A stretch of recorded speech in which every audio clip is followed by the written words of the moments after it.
What's good, YouTube? It's your boy Omen back with part 7 of what if Goku was the reincarnation of Majin Buu. Before we get into this what if video, I've been thinking about, well, I am going to do it. I'm going to create a Discord so that you guys can tell me more about Dragon Ball and inform me more about the what ifs that y'all want to see and, all of that. We could actually have conversations and go back and forth about the things that we know and the things that, that coming in the future. So be on the lookout for that because I'm going to put it in the description of this video. So join it once you see it. Oh, and we're finna hit 1,000 subs. I actually didn't make a sub goal for this month or even last month, I think. I was saying that maybe I would hit 1,000 in probably May, but we did it in June. So really now, our new sub count, well, not sub count, our new sub goal for this month, since we're going to hit 1,000 pretty soon, I'm going to say probably for this month alone, 1,100. So 1,100 subs is the new goal for this month. But without further ado, I'm going to stop all the yapping and get straight into the video. Most of the Galactic Patrol army was killed during this battle. Jocko groans and complains about this because he has to find replacements and make a huge report about it. Future Gohan overhears Jocko complain and he offers to join the patrol. Jocko thinks about this. It would really be a good idea to have Gohan there with them because his power alone makes up beyond the power of soldiers that they lost during the battle. Jocko would jump at this offer. He tells Gohan yes, and future Trunks even asks to join as well. This is even better. 2 powerhouses joining the patrol because of him, this will for sure get him a promotion. As new recruits, Gohan and Trunks will frequently train with each other and go on missions. They're really enjoying their time as patrolmen. They wish that they could have done this in their timeline to help keep their universe in peace, but this one is good enough. They've made friends and they even got to meet an interesting prisoner, well Gohan did. Gohan would have been walking alone in the base and a voice spoke in his head. Gohan turns his head and he sees an old goat-like creature behind bars. Moro introduces himself to Gohan and he tries to shake his hand, but Gohan just stares at his hand because he feels like something isn't right. Gohan would only tell Moro his name and they wouldn't even speak. Mirrors walks up to Gohan and he tells him about Moro's history and why he's locked up. Gohan realizes Moro tried to trick him by shaking his hand. Gohan makes a mental note to keep his guard up whenever he comes around this part of the building. He even warns Trunks because if he could have got him this way, he could for sure get Trunks too. Gohan and Mirrors would have become friends pretty quickly, so they would often train together. Mirrors doesn't tell Gohan about his past, and Gohan doesn't either. Trunks even comes along with them and train as well, and they all start to notice that they have so much in common with Mirrors. Mirrors would ask about present Gohan, but future Gohan would only tell Mirrors that that's his twin brother, and Mirrors would believe this. After every time they fight Mirrors, they slightly become stronger, but they don't really question this, because Mirrors is kinda strong because he always seems to evade all of their attacks. Exploring the universe, Gohan and Trunks stumble across a planet named Vampa. It seems to be deserted, but they fly around the planet to see if there's any life on it. Unknown to them, their presence has alerted someone there. Paragus shoots a blast into the air, and Gohan and Trunks rushes towards it. Paragus is glad to see that people have actually found them, but he isn't sure who they are. He don't know that they are Saiyans because they don't even have tails. But the one with the bluest purple hair sort of resembles someone that he knew in the past, but he doesn't think about this for long because his eyes and hair does look different. Gohan does see Paragus' tail, and he's surprised to see that a Saiyan is still alive. Gohan tells Paragus that he and this guy are Saiyans as well. Paragus will be shocked. He immediately thinks about Frieza and even King Vegeta. Why now? Why could they have came and finished him now? Why not years earlier? Paragus gets on guard. He asks them who sent them here. Was it Frieza or King Vegeta? Gohan starts to wave his hands to maybe calm Paragus down. Gohan tells Paragus that Frieza was killed many years ago by his father and how planet Vegeta was destroyed by Frieza. Paragus lets out a sigh of relief.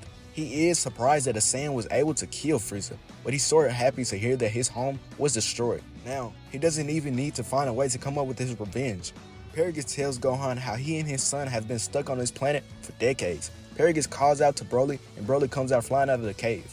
Broly's power does feel pretty high. Neither Trunks nor Gohan was expecting a Saiyan like this to come out. Trunks would tell Gohan that his father would be pretty interested in meeting these Saiyans, especially Broly.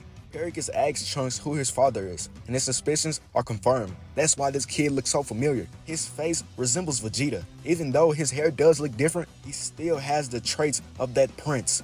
Paragus gets visibly angry, but he doesn't act just yet. It wouldn't be smart to act now and kill the prince's son, because if he does and gets away, he'll be hunted by the Galactic Patrol, and that's not what he wants right now. Maybe if he tricks them into thinking he's on their side, he could possibly meet Vegeta and get Broly to finish both of them. and make it look like some sort of accident. That sounds right. Killing two birds with one stone. The Galactic Patrol or the other Saiyans won't suspect a thing. Gohan asks Paragus, is everything okay? Because his face looks very angry. Paragus tells him yes, his face goes back to normal. Paragus gathers all the he and Broly things, and they follow Gohan to his ship, and they fly to the Galactic Patrol base, where Gohan introduces them to the Galactic Patrol King and recruiting them as new members. On the other side of the universe, Champa arrives to Beerus' planet. Vegeta doesn't question who he is because his clothes says it all, but he does question why he looks so much like Beerus, even though he's pretty fat. Vados tells Vegeta how Champa and Beerus are brothers, and the universes that they rule are twin universes, Universe 6 and 7. Beerus wouldn't notice Champa's presence because he's too busy sparring with Goku, having the time of his life. Beerus would have gotten stronger over time because he and Goku spar so much. He tries to keep an upper hand on Goku because his power is rapidly increasing. Champa screams out Beerus' name, and Beerus looks down at him. Goku looks down at Champa as well. Then he looks back at Beerus. Why do y'all look alike? Well, he's fat, but if he wasn't fat, y'all would look the exact same. Or if you were fat, you would look just like him. Beerus groans. That's my brother. He flies down to Champa to see what he wants. Champa questions why Beerus is fighting that mortal, and Beerus smiles. He's my rival. Champa thinks that Beerus is pretty foolish for calling a mortal his rival, because he's assuming that Goku is pretty weak. Beerus tells Champa to try and fight Goku to see exactly why he declared him as his rival. Both Whis and Vados think this is a good idea, and Goku does also. This could be his chance to fight another destroyer to test out his form on someone he hasn't faced before. Champa would hesitate for a second, but Vados would ask him could he be scared to fight a mortal? Champa tells Vados of course not, then he walks up to Goku. Goku transforms into a Super Saiyan God, and this form alone may be good enough to face off against Champa. But Goku doesn't know this, so he takes it a step further. A blue and pink aura envelops Goku's body, and he transforms into a Super Saiyan Blue. Champa starts to sweat. Maybe he could have at least made up an excuse to avoid this fight. He doesn't want to be embarrassed. Without any warning, Goku rushes towards Champa and strikes him in his face. Champa is hit by the full force of this blow, and he's sent flying because of it. Goku teleports behind Champa and kicks his body into the air. Then he attempts to do it once again, but Champa would grab Goku's fist and show off his power. The destructive aura that's coming off of Champa heats up the area. Goku and Champa begin clashing continuously, and Majin Buu inside of Goku wakes up, and he actually wants to turn inside this fight. The battle is sort of destroying Beerus' planet, but he doesn't even pay attention to it because he's too intrigued by this fight. Vados and Whis creates a dome around the area that Goku and Champa are fighting in, and this will be strong enough to contain the chaos. Because Goku sort of underestimated Champa, he's actually being pushed. Goku thought he had used this power that he's finna showcase against the future version of himself, but Champa would be a good enough test. This power isn't Kaioken or Super Saiyan Blue Evolution, it's something better. Goku lets out a loud scream and his blue aura completely disappears. A wild pink aura is the only thing that is shown around him. Goku's hair turns completely pink and both of his scleras turns black, a complete combination of all forms of Majin Buu and Goku combined. Goku has actually made peace within himself, allowing him to access a power he's never tapped into before. Since we have no name for this form just yet, we could actually call this Rose or Super Saiyan God Berserk. But I don't know, I think Rose sounds better.